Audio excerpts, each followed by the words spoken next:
5 राज्यों में चुनावी नतीजे आने के बाद जहां भाजपा में और आम आदमी पार्टी में जश्न का माहौल रहा, वहीं कांग्रेस में निराशा रही। 10 मार्च को 5 राज्यों के चुनाव नतीजे आने के बाद तस्वीरें बिल्कुल साफ हो गई। रुझानों से स्पष्ट हो चुका है कि बीजेपी उत्तर प्रदेश, मणिपुर, गोवा और उत्तराखंड में अपनी सरकार बचाने में कामयाब हुई, तो वहीं पंजाब में कांग्रेस को सत्ता से बेदखल आम आदमी पार्टी ने कर दिया। पंजाब में आम आदमी पार्टी की ऐसी आंधी चली जिसमें कांग्रेस के बड़े बड़े दिग्गज नेता उड़ गए। आप पार्टी पहली बार दिल्ली से निकलकर पंजाब में अपनी सरकार बनाएगी। इस हिसाब से ये चुनाव आप पार्टी के लिए वरदान साबित हुआ। तो वहीं भाजपा ने उत्तर प्रदेश और उत्तराखंड की बरसों से चली आ रही 5 साला परंपरा को तोड़कर दोबारा सत्ता पर काबिज हुई है। इस बार कांग्रेस पार्टी सबसे बड़ी लूजर पार्टी साबित हुई।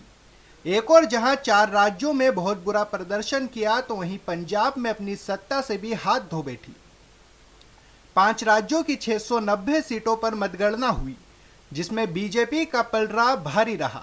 इधर नीमच में भी भाजपा आप पार्टी के कार्यकर्ताओं ने जमकर जश्न मनाया और शहर के विजय टॉकीज चौराहे पर आतिशबाजी कर मिठाइयां बांटी गई। इस दौरान भाजपा, कांग्रेस और आप पार्टी के नेताओं ने अपनी अपनी प्रतिक्रिया व्यक्त की। देखिए, सब कुछ स्पष्ट रूप से नजर आ रहा है कि जो सरकार लोगों की भावनाओं के अनुरूप, देश की भावनाओं के अनुरूप और धर्म पर चलते हुए, धर्म के मार्ग पर चलते हुए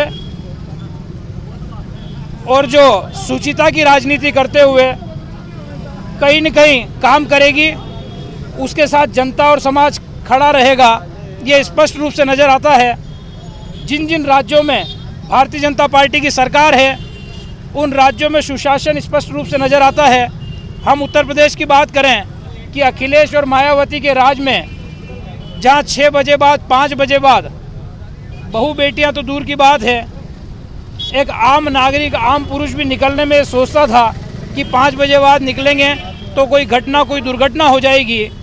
उसी उत्तर प्रदेश में वही व्यवस्था है, वही प्रशासन, वही पुलिस, पर जब नेतृत्व बदलता है तो 5 बजे क्या 9, 10, 11, 12 बजे भी जब बहनें, बेटियां बाजार में घूमती है तो उनके मन में किसी प्रकार का कोई भय नहीं रहता है। अगर भय रहता है तो गुंडों के अंदर रहता है। समाज और जनता निर्भीक होकर अपने नेतृत्व पर विश्वास जताते हुए कहीं न कहीं जब सुशासन स्थापित होता है तो वो स्पष्ट रूप से नज़र आता है, जब विकास होता है तो वो स्पष्ट रूप से नज़र आता है, और जब देश के अंदर मोदी जी के नेतृत्व में सरकार चलती है और जब सरकार काम करती है तो वो स्पष्ट रूप से नज़र आता है। जब रशिया और यूक्रेन में युद्ध होता है और भारत की तरफ पूरी दुनिया निगाहें करती हुई, टकटकाते हुए देखती है कि भारत क्या बोलेगा, भारत के प्रधानमंत्री क्या बोलेंगे, तो इस प्रकार का स्वाभिमान जो भारत देश का पूरी दुनिया के अंदर उठा है, मान सम्मान जो बढ़ा है, उसको देश की जनता देख रही है।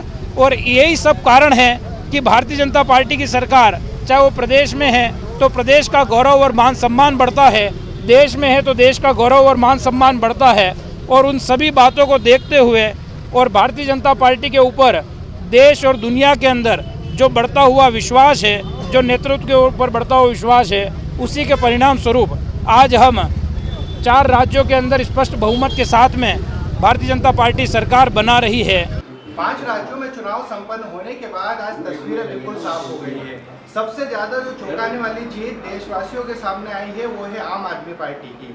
आम आदमी पार्टी ने 90 का आंकड़ा भी पार कर लिया है और ये चौंकाने वाली जीत देशवासियों के लिए है तो वहीं आम आदमी पार्टी के लिए भी है। नीमच में लगातार जश्न का माहौल चल रहा है।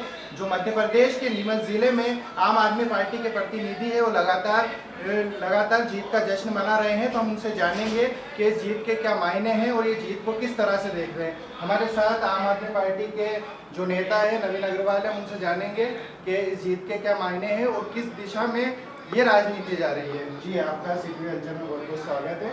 जी, आम आदमी पार्टी ने की एक और राज्य में सरकार बन गई है, जो एक अपने आप में बहुत बड़ी बात है और कई राजनीतिक दलों के लिए एक सीखने वाली बात भी है।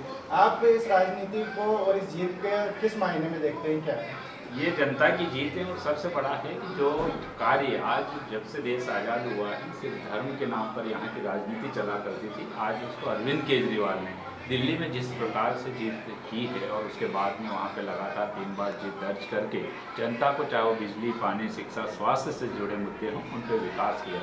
और पिछले चुनाव में जब दिल्ली में हम लोग थे तो उन्होंने स्पष्ट कहा था कि अगर मैंने कोई कार्य किया हो तो आप मुझे वोट देना, नहीं तो मुझे वोट मत देना। आज उसी का परिणाम हम पंजाब में देखने को मिल रहा है कि जनता धर्म की राजनीति से, अराजकता की राजनीति से उब चुकी है और वो चाहती है कि जो उसके बेसिक मुद्दे हैं उन मुद्दों पे कोई बात करने वाला हो और बात करने के बाद उनको कोई कार्य करने वाला हो।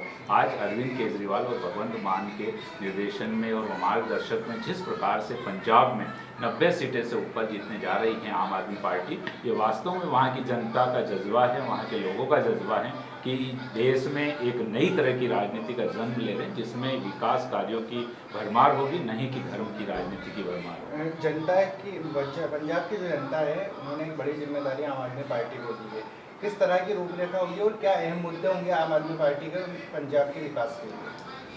आम आदमी पार्टी के जो निकली है वो एक भ्रष्टाचार के जो खात्मे के लिए निकली है और हमें बड़ी खुशी है कि आम आदमी पार्टी को पंजाब की जनता ने स्पष्ट बहुमत देके एक इंगित किया है कि दिल्ली में आपके अधिकार नहीं है, आप किसी भी छोटे से भ्रष्टाचारी को भी जेल में नहीं भेज सकते क्योंकि वहाँ आपके पास पुलिस नहीं है, गृह मंत्रालय नहीं।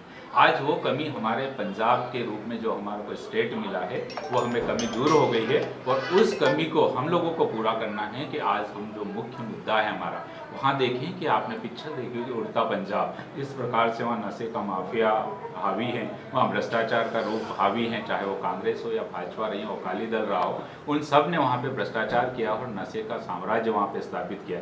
आम आदमी पार्टी के लिए सबसे बड़ा चैलेंज है कि हम लोग जो उड़ता पंजाब है उसको विकास की धारा पे लेके आएँ और वहाँ के युवा जो कुछ युवा भटक गए हैं नशे की प्रवृत्ति कारण उसको खत्म करें। तो ये आम आदमी पार्टी के लिए एक बेंचमार्क है और बहुत बड़ा टारगेट है और आम आदमी पार्टी को अपने आप में सिद्ध करना है कि जब हमें पूर्ण राज्य मिलेगा तो हम किस प्रकार से कार्य करते हैं। ये आने हमारी बहुत सारी उसके लिए रणनीतियाँ हैं और आने वाला समय बताएगा कि हम 2 साल में इतना काम करके पंजाब में दिखाएंगे कि 2024 में जो चुनाव होने जाएंगे पूरे देश के, वहाँ नरेंद्र मोदी भाजपा वर्सेस आम आदमी पार्टी होगी। ये हमारी रणनीति है और इसका 2 साल में आपको पंजाब में लोकसभा चुनाव से पहले पंजाब में स्पष्ट दिखेगा कि जब एक राज्य किसी के पास अच्छा राज्य जिसमें सारे अधिकार उसके सीएम के पास हो तब वहाँ पर किस प्रकार से कार्य किया जा सकता है, ये आम आदमी पार्टी करके दिखाएगी। देश के 4 राज्यों में बीजेपी ने अच्छा प्रदर्शन किया है, काफ़ी जिस तरह से भी रिजल्ट जो भी आया है अच्छा आया है रिजल्ट, इसके लिए आप क्या कहना चाहेंगे भाजपा को?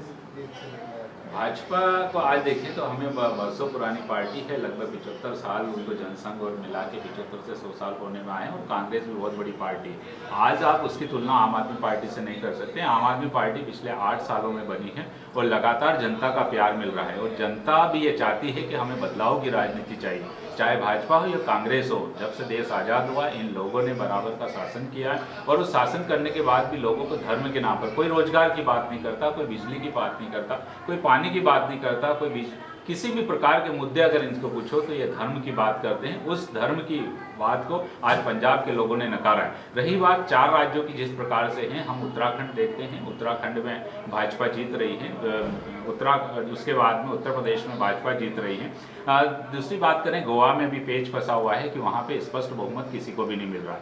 मणिपुर में जरूर भाजपा जीत रही है। आप देखें कि इन सब में लेकिन जहाँ आम आदमी पार्टी जा रही है और पूरी ताकत से आम आदमी पार्टी अगर कहीं चुनाव लड़ रही है तो जनता सिर्फ आम आदमी पार्टी को चुन रही है। ये आप इन 5 राज्यों के चुनाव से स्पष्ट दृष्टिगोचर होता है कि पंजाब में हमने हमारी ताकत लगाई, वहाँ के लोगों ने हमारे ऊपर विश्वास किया तो और हम वहाँ पर चुनाव जीते। अब आने वाला जो समय है, अब अगले जो चुनाव होने जा रहे हैं, चाहे वो मध्य प्रदेश हो, राजस्थान हो, गुजरात हो, छत्तीसगढ़ हो, इसमें हमारा फोकस है और आने वाले समय में जिस प्रकार से दिल्ली और अब पंजाब को हम बदलने जा रहे हैं, वहाँ का नवनिर्माण करने जा रहे हैं, उसी प्रकार से इन 4 राज्यों में हमारी रणनीति के तहत बहुत बड़ा बदलाव करेंगे। और जनता से भी आपके चैनल के माध्यम से अपील करते हैं कि अगर देश में बेसिक मुद्दे चाहिए और अच्छी चीज़ें चाहिए, विकास चाहिए, तो आप धर्म की राजनीति से बाहर निकलिए। मेरा धर्म अगर हिंदू है तो मैं हिंदू धर्म पालूंगा, मेरा भाई का अगर धर्म मुस्लिम है तो मुस्लिम पालेगा, सिख सिखाई हो। धर्म की राजनीति से देश आगे नहीं बढ़ा करता है। हम जो भी इस देश पे जनता ने ये स्पष्ट इशारा कर दिया है, जो विकास की बात करेगा वही देश पे राज करेगा। और आने वाले समय में 2024 के लोकसभा चुनाव में नरेंद्र मोदी वर्सेस अरविंद केजरीवाल, ये देश का चुनाव होगा। कांग्रेस को लोग भूलने जा रहे हैं और हम उम्मीद करते हैं कि एक अच्छा प्रधानमंत्री के रूप में अरविंद केजरीवाल जी हम लोगों को, आप लोगों को, पूरे देश को मिलेंगे और इस देश को जो वास्तव में विश्व गुरु बनना चाहिए, बातों से विश्व गुरु नहीं बनते। आज हम लोग देखते हैं कि फ्रांस से जिसकी जनसंख्या 7 करोड़ है, वहाँ से राफेल आता है, हम तालियां बजाते हैं, हम देशभक्ति दिखाते हैं और बड़े शर्म की बात है कि हम 130 करोड़ लोग व्यक्ति होकर हम राफेल का निर्माण नहीं कर सकते। हम दूसरी तरफ आज छोटा सा यूक्रेन है जो रूस को चुनौती दे रहा है, हम लोग तालियां बजाते हैं, लेकिन क्या कारण है कि 130 करोड़ लोग चीन और पाकिस्तान जैसे देशों को आंख नहीं दिखा सकता, वो हमें आंखें दिखाते हैं। इन सब चीज़ों को अगर बदलना है तो आने वाले 2024 के लोकसभा चुनाव में हमारे अरविंद केजरीवाल को प्रधानमंत्री के रूप में हम प्रोजेक्ट करने जा रहे हैं और इस जीत से हमें काफ़ी उत्साह मिला है। आज पूरे देश में हर सभी स्टेट में हमारे कार्यकर्ता हैं और कहीं कहीं हम लोग सभी स्टेट में, चाहे वो छोटा चुनाव हो या बड़ा चुनाव, कहीं कहीं 1-2 सीट लेके हम नतीजों से महज एक दिन पहले तमाम विपक्षी दलों द्वारा के साथ ही जो आपके सांसद है संजय सिंह, उन्होंने ईवीएम पर सवाल खड़ा किया। उन्होंने कहा कि ईवीएम की गड़बड़ी से भाजपा हर जगह चुनाव जीतती है और जीत भी रही है। तो क्या मानना आपका, पंजाब में ईवीएम में गड़बड़ी है या सही है क्या? देखो सर, ये सही है, ईवीएम में गड़बड़ी वहाँ की जाती है जहाँ पे कुछ सीटों का लोचा हो। जहाँ आपको एक तरफ दिख रहा है कि प्रचंड बहुमत मिलने जा रहा है, पब्लिक सड़कों पे है, वहाँ पर अगर कोई ईवीएम से छेड़खानी करेगा तो ये अपने आप में दृष्टिगोचर होता है कि वहाँ पे अपने आप चोरी पकड़ में आ जाएगी।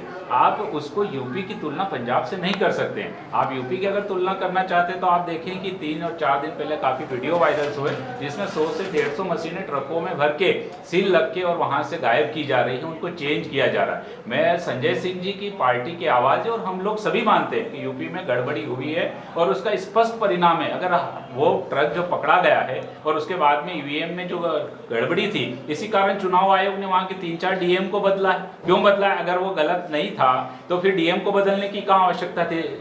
तो ये स्पष्ट है कि संजय सिंह जी जो बोल रहे हैं बिल्कुल सही बोल रहे हैं। यूपी में अराजकता का माहौल है और वहां पर डीएम तक को बदला जा रहा है चुनाव आयोग के द्वारा, जिससे स्पष्ट परिलक्षित होता है कि वहां पर चुनाव में गड़बड़ी की गई है। और ईवीएम का मशीनों मतलब ट्रकों में पकड़े जाना अपने आप सिद्ध करता है कि ईवीएम के साथ छेड़खानी की गई। इसमें किसी प्रमाण की जरूरत नहीं है। चुनाव आयोग ने स्वतः डीएम को हटाकर प्रमाण दे दिया है कि यहाँ के चुनावों में गड़बड़ी हुई है। हमें उसके बारे में आगे और अधिक बोलने की आवश्यकता ही नहीं कि जब एक चुनाव आयोग इसका परिणाम दे रहा है कि हमने डीएम को बदला है क्योंकि यहाँ पे चुनाव में। देश में 5 राज्यों के चुनाव नतीजे सभी के सामने हैं, सभी लोग जानते हैं कि आखिरकार क्या नतीजे रहे हैं, लेकिन सबसे ज़्यादा चौंकाने वाली जो तस्वीर सामने आ रही है वो कांग्रेस को लेकर है। जहां एक तरफ चौंकाने वाली बात ये थी कि आम आदमी पार्टी ने पंजाब के अंदर सरकार बना ली है, तो वहीं दूसरी तरफ कांग्रेस का पूरी तरह से पतन हो रहा है। इतने लंबे पार्टी, इतने वक्त पुरानी पार्टी, तकरीबन 100 साल पुरानी पार्टी का धीरे धीरे इस तरह से विलुप्त हो जाना आखिर कांग्रेस के लिए चिंताजनक कारण है। और ये कारण जानने के लिए हम नीमच में सक्रिय रूप से राजनीति करने वाले कांग्रेस नेता ब्रिजेश सक्सेना के पास पहुंचे हैं। आइए उनसे जानते हैं कि कांग्रेस का इस तरह से पतन होने का आखिर क्या कारण है और किस तरह से ये इसको देख रहे हैं, आखिर क्या कारण है। जी, सिटी हलचल में आपका स्वागत है सक्सेना जी। आखिर क्या कारण मान रहे हैं आप कि कांग्रेस, हर जगह से ही कांग्रेस को इस तरह से निराशाजनक परिणाम देखने को मिल रहे हैं, क्या संदेश देना चाहेंगे? देखिए, आपने जो कहा 100 साल से पुरानी पार्टी, बिल्कुल सच है। कांग्रेस दुनिया की सबसे पुरानी पार्टियों में से एक है और कांग्रेस का गौरवशाली इतिहास भी रहा है, ये सब जानते हैं, पूरा देश जानता है और दुनिया जानती है। और कांग्रेस ने आज़ादी के पूर्व संघर्ष करके और देश को आज़ाद दिलाया, इसमें भी किसी को कोई शक नहीं है। उसके पश्चात लगभग 60-70 सालों तक उन्होंने देश पे शासन किया और लोगों को जो बुनियादी आवश्यकताएं थी, जब देश आज़ाद हुआ, जिसमें देश में कुछ भी चीज़ें नहीं बनती थी, गरीबी बहुत ज़्यादा थी। नेहरू जी ने जब शासन संभाला उसमें आर्थिक स्थिति बहुत कमज़ोर थी, न कोई बांध थे न कोई संस्थाएं थी। तो इन 70 सालों में कांग्रेस ने देश के विकास में काफ़ी योगदान दिया। परंतु हर पार्टी हो या हर व्यक्ति हो जिसका उद्भव होता है, जो ऊंचाई पे पहुंचता है, कभी न कभी उसको हार का सामना भी देखना पड़ता है। वर्तमान समय में हम देख रहे हैं, महसूस कर रहे हैं, कांग्रेस लगातार चुनाव में राज्यों में हार रही है और उसका विश्लेषण भी करते हैं, पार्टी बैठक करके चिंतन मनन भी करती है। तो निश्चित ही ये हमारे लिए बड़ी दुखद बात है कि कांग्रेस लगातार हारती जा रही है। इसका हमारी पार्टी वाले बड़े जो नेता हैं उसका चिंतन करेंगे, कारण ढूंढेंगे। इसमें मुझे जो लगता है सबसे बड़ा कारण, जो मेरा व्यक्तिगत मैं जहाँ तक सोचता हूँ, कांग्रेस ने देश को आज़ाद किया, सभी धर्मों को साथ लेके उन्होंने लड़ाई लड़ी और देश को आज़ाद किया। तो उन्होंने उसके बल पे शासन भी किया, इसमें भी कोई शक नहीं, परंतु कभी भी संगठन को मजबूत करने की बात नहीं कही। लोगों ने जो उनको वोट दिए, कांग्रेस पार्टी के नेताओं को दिए, वो पुराना इतिहास देख के दिए और उनकी त्याग तपस्या के बल पे वोट दिए। परंतु कांग्रेस की ये मुझे कहने में कोई झिझक नहीं है कि कांग्रेस ने संगठन को मजबूत करने में कभी भी जोर नहीं दिया और उसी का कारण ये है कि संगठन धीरे धीरे कमज़ोर होता चला गया और संगठन की भी बहुत बड़ी भूमिका रहती है चुनाव जीतने में, हारने में। और हमारी जो विपक्ष पार्टियां हैं उन्होंने इस बात पर बल दिया, उन्होंने संगठन मजबूत किया, आर्थिक रूप से सक्षम हुए और उसके कारण ये है कि आज वो जीत रहे हैं और हम हार रहे हैं। सबसे बड़ा सवाल ये है कि कांग्रेस शासित जो पंजाब है उसके हारने के क्या कारण है? इतनी बुरी तरह से कांग्रेस की हार हुई है और एक जो नई पार्टी है जो महज 8 साल पुरानी पार्टी है वो उभर के कांग्रेस के सामने आई है। क्या इसका कारण मानते हैं आप? देखिए, इसका सीधा सीधा कारण है, कहीं लाग लोग पेट वाली बात नहीं है। जो सिद्धू जी ने जब कांग्रेस में पदार्पण किया उसके पहले कैप्टन अमरिंदर सिंह ने काफ़ी अच्छे समय से काफ़ी बढ़िया उन्होंने पार्टी को संभाल रखा था, परंतु बाद में जब जैसे ही सिद्धू जी आए उन्होंने आते ही बिखराव का शंखनाद कर दिया। उन्होंने किसी की भी नहीं मानी और हाईकमान ने उनके कहने पे कैप्टन अमरिंदर सिंह से दूरी बना ली और सबसे बड़ा कारण सिद्धू जी के आने से पार्टी में बिखराव शुरू हुआ और वही कारण रहा है कि वहाँ पर कांग्रेस पार्टी हारी। यूपी के अंदर देखा गया है कि जिस तरह से जो कांग्रेस का हाईकमान है, प्रियंका गांधी है, राहुल गांधी है, उन्होंने लगातार विपक्ष की भूमिका निभाई है, कई मुद्दे उठाए हैं। यहाँ तक प्रियंका गांधी ने जो अभियान चलाया था लड़की के लिए, लड़की हूँ लड़ सकती हूँ, उसको काफ़ी कुछ प्रोत्साहन भी मिला, लोगों ने उसके लिए लड़कियों को प्रेरित भी किया, लेकिन कोई खासा फर्क देखने को नहीं मिला है और कांग्रेस पीछे चली गई। जहाँ कांग्रेस की 7 सीटें थी और उससे पीछे 1 सीट पर कांग्रेस आ गई है, क्या मामला? देखिए, इसमें 2 कारण मुझे समझ में आते हैं। एक तो तुष्टिकरण की नीति, जहां विपक्ष लोग हम पे आरोप लगाते हैं कि ये मुस्लिम तुष्टिकरण की नीति करते हैं और उस नीति पर चलते हैं, तो हम ये कहेंगे कि भाजपा वाले हिंदू तुष्टिकरण की बात करते हैं। उन्होंने देश में अलग अलग लोगों को, भाइयों को बांट दिया, हिंदू मुसलमान करवा दिया। पूरे उत्तर प्रदेश में मुस्लिम बहुल लोग हैं काफ़ी, तो उन्होंने एक तरफा पोलराइजेशन का काम किया योगी जी ने और मोदी जी ने। और दूसरा जो कारण है, वहाँ पर गुंडागिर्दी का जो कुछ राज था वो उनको ख़त्म करा, तो वहाँ की पब्लिक उनसे खुश हुई। और तीसरा जो कारण है, धार्मिक उन्मादता, वहाँ पर उन्होंने जो धार्मिक उन्मादता फैलाई और जैसे राम मंदिर का मुद्दा उन्होंने उठाया, राम मंदिर बनाया, तो राम मंदिर का मुद्दा भी एक उसमें से कारण था।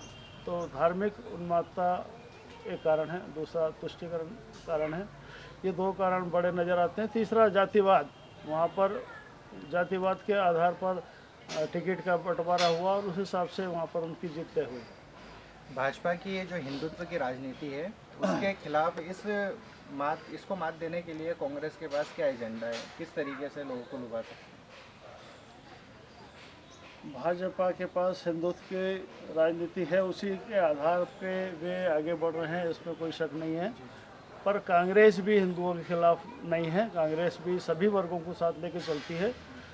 और परंतु इन्होंने प्रोपेगेंडा ऐसा फैला रखा है, ऐसा माहौल बना रखा है कि कांग्रेस मतलब मुस्लिम की पार्टी। मुस्लिम भी इस देश के नागरिक हैं। इस देश के आज़ादी से लेकर अभी तक देश को यहाँ तक पहुँचाने में सभी वर्गों ने साथ दिया, मुस्लिम लोगों ने भी साथ दिया है। परंतु उन्होंने भाइयों के बीच में इस ढंग से खाई पैदा कर दी कि लोगों को उस दिमाग से वो निकाल नहीं पाए और उसका उन्होंने लाभ उठाया। तो ये थे हमारे साथ कांग्रेस नेता ब्रजेश जी सक्सेना, जिन्होंने बताया कि कांग्रेस के हार के कारण आखिर क्या है और भाजपा को बताया कि भाजपा हिंदुत्व की राजनीति करके लगातार पूरे देश में फैल रही है।